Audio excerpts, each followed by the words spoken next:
Hey guys, let's talk a little bit about the second character that is gonna be released in version 3.2, which is called Brume. Excuse me, but we are not allowed to show any gameplay, so we have to bear with this picture. There's unfortunately no way around it. She's gonna be from the Beast Inflators, but she's gonna be played in the Dynamo archetype team. If you wanna get really creative, then you can play her as well in a burn setup. That is because she's all about a buff called Thermoelectric Reaction. She gains a stack of this buff every single time a certain amount of dynamos are funneled into the searching field, or a certain amount of burn stacks are applied to your enemies. She needs stacks of this buff called Thermoelectric Reaction so that her incantation number 1 can channel and she can perform a follow-up attack multiple times a turn. Brume's incantation number 1 splits into two different incantations. As you can see here on your screen, it is quite similar as to how it is with Nautica. The attack version of this buff, of this incantation, boosts the power of her channeling attack. So when she channels and then performs a follow-up attack through that channel, the damage of that follow-up attack is increased if you use the attack version here first. The channeling version is what Brume is all about though, as this channels for only one turn, so you would have to recast this every single turn, every single time you can, and you will even have to reroll for this. And yeah, with this channel, then the buffs of thermoelectric reactions are consumed to simply perform an attack that is counted as a follow-up attack. And that's about her incantation number 1 already. Her incantation number 2 is a buff and a debuff incantation in one. What it does is it buffs your team's incantation might and damage bonus, and it afflicts the debuffs onto the enemies, which reduces their critical resistance and their critical defense, meaning you are more likely to crit, and that crit will deal then more damage. One more thing about her follow-up attack that she does through her channeling, her incantation number 1. You will of course then consume these buffs of thermoelectric reaction and perform follow-up attacks, multiple, right, based on how many stacks you absorb. And these follow-up attacks, they happen randomly.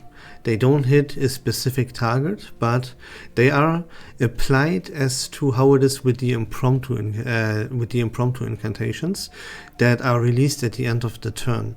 They are just completely hitting random targets. Now, Brume's ultimate ability can change this, as it does a little bit of damage to all enemies, and the main target will receive all the follow-up attacks for a couple of turns. So just as it is with impromptu, that you can prevent the impromptu incantations at the end of the turn spreading randomly all across the field, you can, by using Regulus and Voyager's unique ability, focus these incantations onto one target. And that is exactly what Brume also does. Her follow-up attacks, they hit random enemies, but by using her ultimate onto a target, every subsequent follow-up attacks then will hit this main target. So this is a very, very important thing, so that you can actually deal your damage where you want the damage to hit. And there we go, guys. That is Brume. They, just as they did it with Corvus, she's a really weird character, and that is because she is just ridiculously bad. Again, just as it is with Corvus, they would need to challenge monsters like Lucy and Ulrich, and they both completely fail in that regard. So those are absolute must skip characters. They are completely shitty unless you are a new player that started playing the game after the 2nd anniversary. The problem with that is, even if you are a new player and you have to start, then if you're a new player, right, you will have to have started in version 3.0, and you cannot pull there for a main DPS character as new players always should.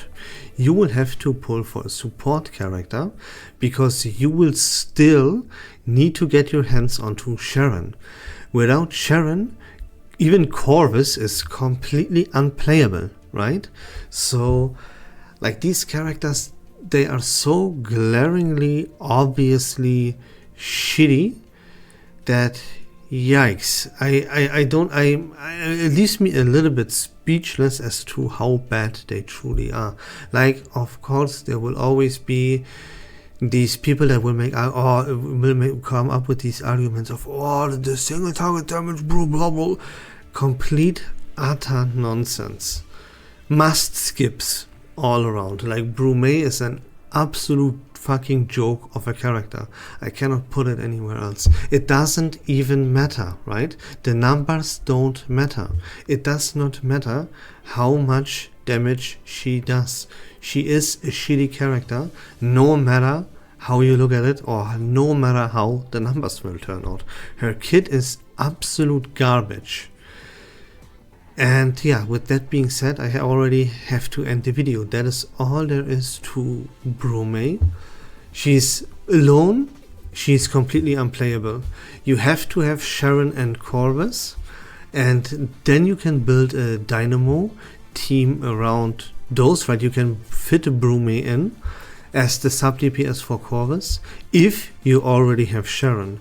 But you know, the scenario that you would have to go through to actually accomplish that is ridiculous. So there you go.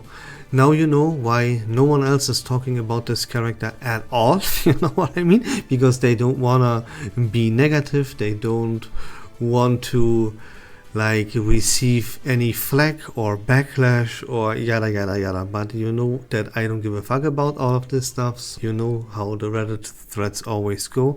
Completely ignored, completely childish, right? So that's it for the video, guys. If you like Reverse 1999 content in general, please consider leaving a follow on my channel. I would really appreciate it. But until next time, don't forget to join the Discord server. Link to that in the description down below. Take care of yourselves, have a great day, and we love this game.